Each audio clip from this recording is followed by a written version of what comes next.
pemilu, pilpres, yang tadi beliau sampaikan sudah 3 kali.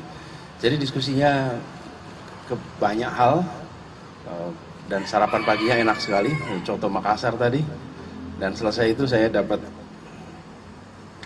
oleh-oleh multivitamin. Jadi dapat multivitamin ini mudah-mudahan jadi tambahan suplemen buat perjalanan. Nanti ke promosi Pak.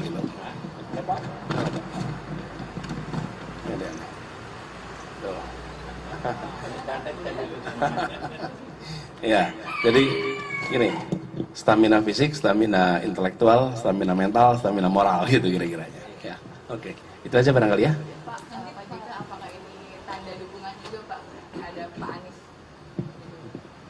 Iya, saya mendukung yang terbaik. Saya mendukung yang terbaik yang bisa memperbaiki bangsa ini ke depan.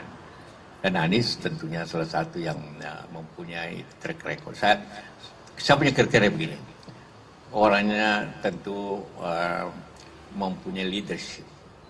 Orang mempunyai kecerdasan yang baik. Karena ini bangsa yang besar, bukan? Orang teguh pada pendirian, yang ketiga punya pengalaman. Dan sekiranya semua itu dapat dipenuhi oleh Anies. Orangnya